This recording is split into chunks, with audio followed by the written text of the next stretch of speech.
Hello and welcome back to the Infinite Tower series, a series where I attempt to condense the entirety of the Minecraft gameplay into a single building, which you can now see in front of me. You are wondering why I have less levels than last time.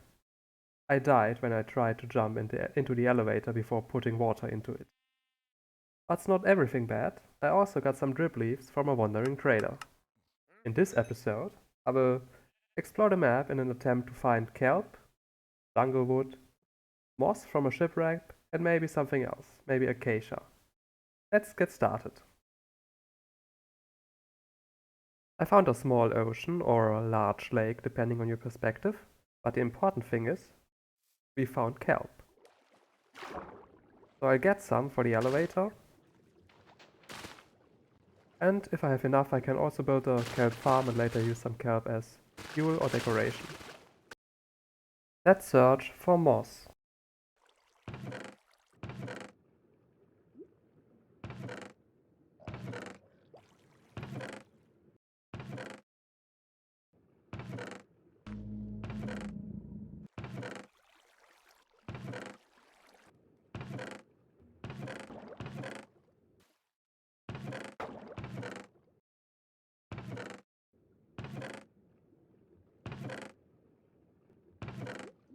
Apart from moss, I also found a few other things. First, I enjoyed two beautiful sunrises. I also found a jungle, gathered some jungle wood. Although I had an encounter with the local wildlife, it wasn't much of a problem. So I gathered bamboo and cocoa beans. Also found bees and an ocean monument. Now I can start with the bubble elevator. I will just place the water here, soul sand at the bottom. Now I'll go down into the mine and will use the kelp, let it grow. Or at least that's the plan. Yeah, here comes the water. Now I will just place the kelp. The water blocks will turn into water source blocks. And once I'm at the top, the bubble elevator will work. Although I first have to remove the kelp, obviously. That was close.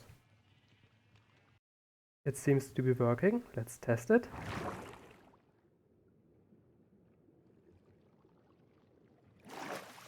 Perfect, that works. Let's do the same with the other elevators. And it is done. 4 additional elevators that all lead currently to the top. They will stop at different stages of the tower later once I build these stages. As you can see, I will label them once I know where they stop. This one, for example, goes to the mine, and this one goes to the ground floor. What I now want to do is trying out a new moss block. You can bone meal it, and then you get access to many new blocks in the game. For example, the flowering azalea bush and the normal azalea bush. And of course, moss carpet. You can harvest it apparently with absolutely every tool. That's great. One thing you can do is just spread the moss with bone meal farther and farther. This way you get as many azaleas, as much moss as you want. The last thing I want to try is bone mealing the azalea. You can see you get a tree which has 2 new types of leaves. Firstly, the azalea leaf, secondly, flowering azalea leaf, one of the prettiest additions in the new update. While I was harvesting azalea, the jungle trees did grow. As you can see, they are quite tall. My tower is taller. So it is day 114 of my survival world, and I have done a little bit of interior design. This will be the main stairway, which will lead all the way to the top of the tower once it's done. We have the first room, the Nether portal, the Nether theme. Here we have a view into the mob farm. Apparently the fire doesn't hurt witches, I didn't know that. Then we have another stair leading to this room, where I have on one hand a glow lichen farm. Works like this.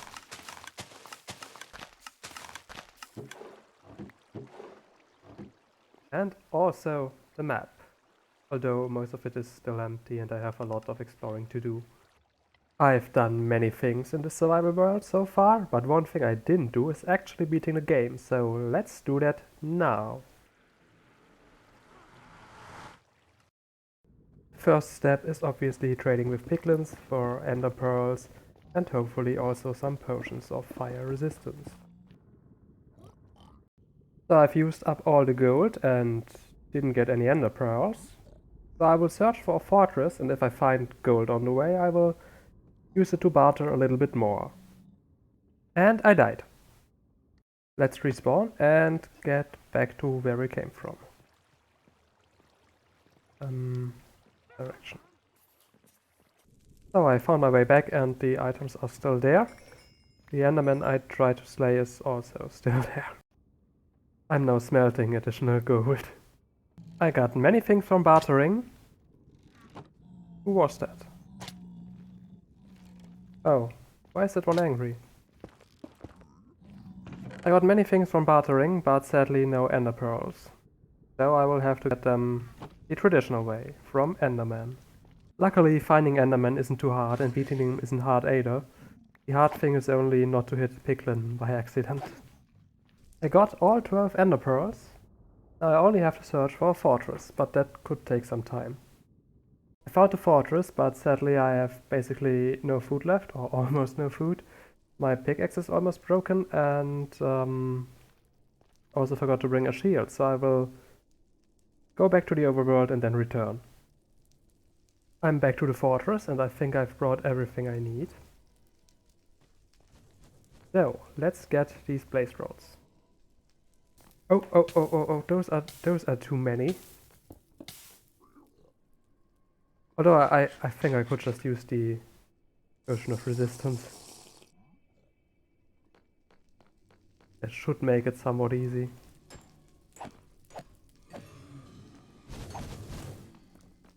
Yes, that is easy. Guess I could search for loot. And obviously also for Nether warts. Otherwise I would have to return again, and it's so far away that would be impractical. Let's search for loot. First chest. Oh, another blaze. Please. No blaze rods. But we got nether warts. And the soul sand to plant them. Although I think I already have a little bit soul sand. Can't have enough. Can't have enough. Chest number 2. More gold and a saddle. Chest number 3. Chest number 4. Chest number 5. And here we already have chest number 6.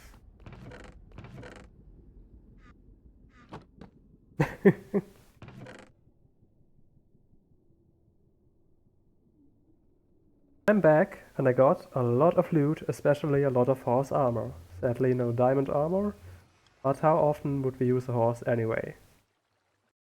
So, let's find the end portal.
As you can see, the fortress is exposed to the surface, so finding it was not that hard. Then I entered. It took a while, but I found the portal. Only problem was, I had 10 Eyes of Ender, and I needed 11. So, I returned back to the tower. There I crafted another Eye of Ender, and then returned back to the fortress. I made some last preparations. I heard bats are useful to fight the Ender Dragon, and I got ambushed by a creeper. But that doesn't deter me, so I finished the portal and entered into the end.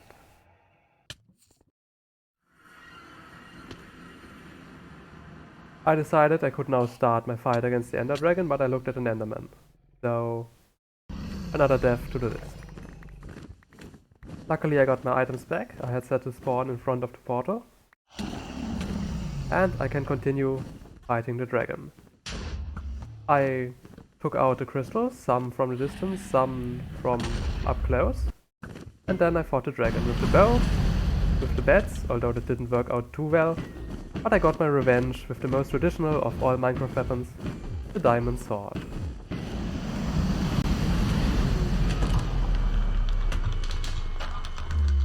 Now that the dragon was beaten, I borrowed a torch because I forgot mine at home. And then I stole the dragon's egg. But first I collected all the experience. I think you can use a piston, but it is easier with the torch, I think. So, game finished. And here we are, back at the tower. I've already built a few rooms to store the dragon egg.